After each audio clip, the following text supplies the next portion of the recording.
Hi, and welcome to this episode of John's Model Kit Review.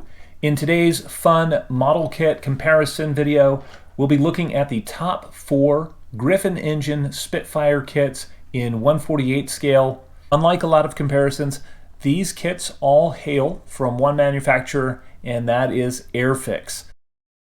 Starting in 2011, Airfix launched a new series of Griffon engine Spitfire kits in 1/48 scale, and the first kit that they released was the Supermarine Spitfire Mk.XII. The next kit that they released in this line of Spitfires was the Supermarine Seafire F.XVII, and this kit debuted in mid-2011. In 2013, Airfix released the Supermarine Spitfire PR.19, and in 2019, Airfix released the Supermarine Spitfire FR Mk.XIV. I have previously reviewed each of these kits on this channel, and as we go through them, I will post a link to the full review video where we take a more in-depth look at each of these kits. During World War II, the development of aero engines was going on at a feverish pace, and while the Merlin engine that powered the early Spitfires was an excellent engine by all accounts, Rolls-Royce realized that the Merlin engine was nearing the end of its development potential, so they introduced the new, larger displacement Griffon engine, and it had more development potential.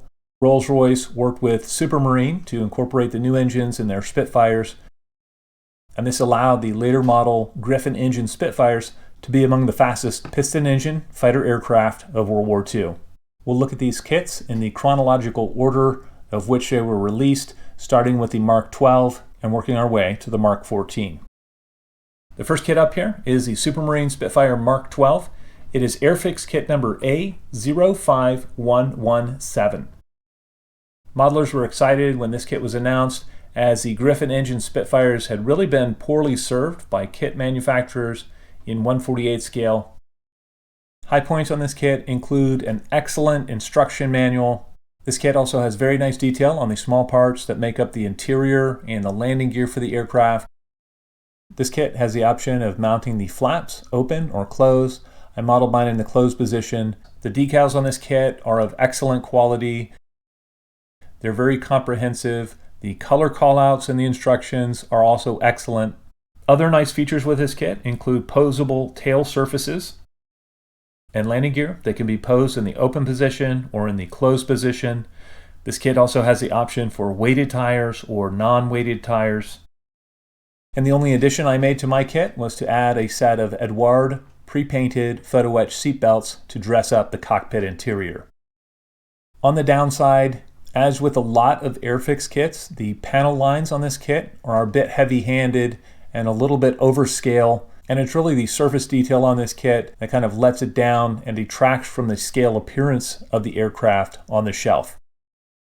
Another aspect that I didn't care for was the way the guns mount to the front of the wing. If you look at the underside of the wing, there is a V behind where each gun mounts to the front of the wing that isn't there on the actual aircraft.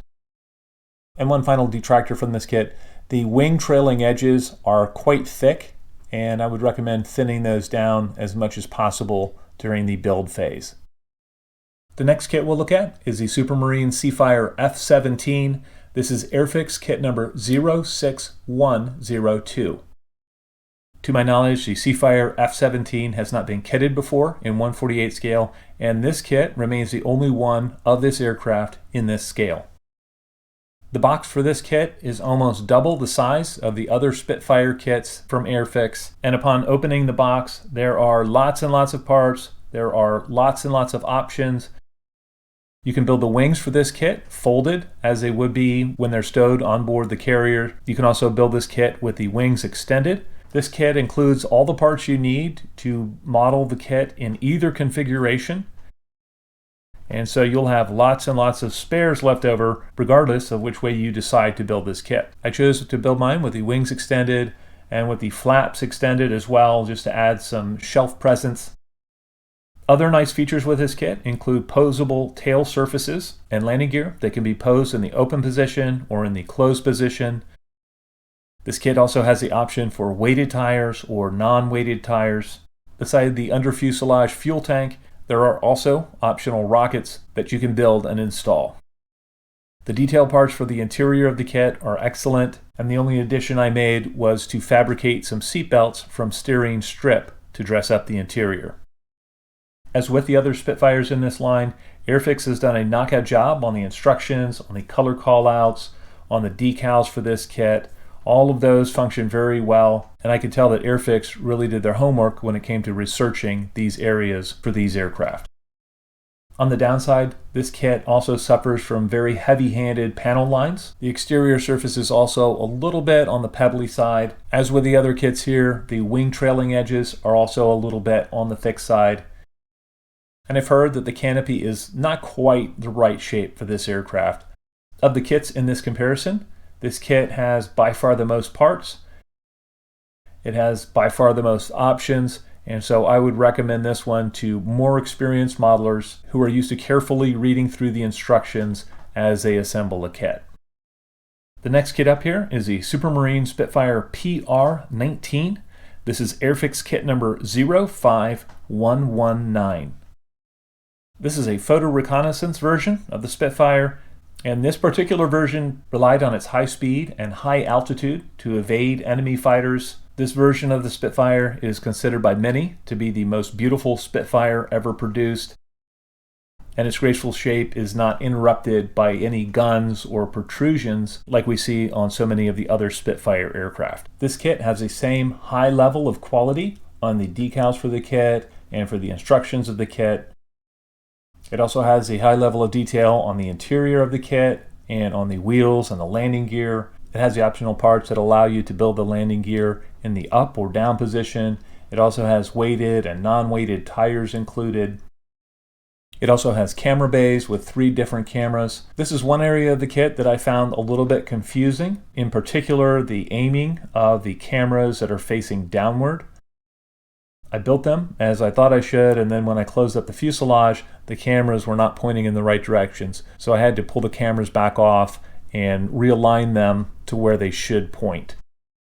I wanted to build an aircraft that actually took part in World War II, and so I ordered an aftermarket set of decals for this one. And I also fabricated a set of seat belts from styrene strip to dress up the interior.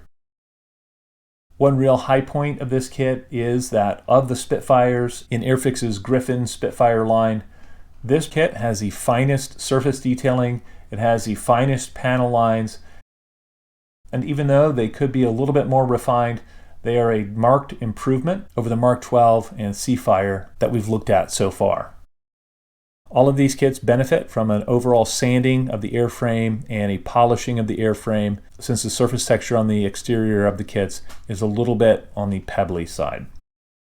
The final kit in this comparison video is the Supermarine Spitfire FR Mk.XIV. This is Airfix kit number A05135. This version of the Spitfire featured a cut-down rear fuselage and bubble canopy. It also carried gun armament as well as a camera in the fuselage. This kit was really highly anticipated by modelers when it was announced. On the plus side, Airfix seems to have gotten the shape of the FR Mk.XIV correct. It has a nicely detailed interior. I did add some seat belts to this kit as well to dress that up. Similar to the other Spitfire kits, this one has the parts to pose the landing gear in the open or closed position.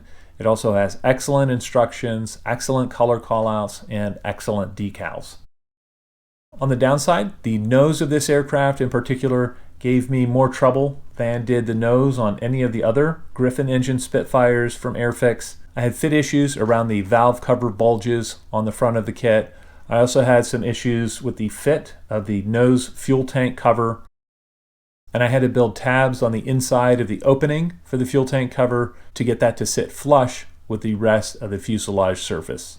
I was really hoping that the surface detail on this kit would be at least up to the level of the PR Mk.XIX. And unfortunately, Airfix seems to have reverted to the heavier panel lines that we had seen on the Mk.XII and the Seafire kit, and I'm honestly not sure why. One of my biggest frustrations with Airfix is the surface detailing on their kits, and I was especially disappointed to see them make a step backwards in this regard. In conclusion, well, I'm really happy with the way all these kits turned out, and I really like having the option to build these different versions of Spitfire and to have them on the shelf, and they look very nice in my Spitfire collection. If I had to pick a winner among this group of kits, I would say it's the PR Mark 19. The deciding factor for me in that regard was its ease of construction and its more petite surface detailing compared to the other kits in this line of Spitfires. Well, I'd love to know what you guys think. If any of you out there have built one of Airfix's Griffon engine Spitfires previously, please feel free to comment in the comment section below. As always, I hope you found this video entertaining and informative, and until next time, model on.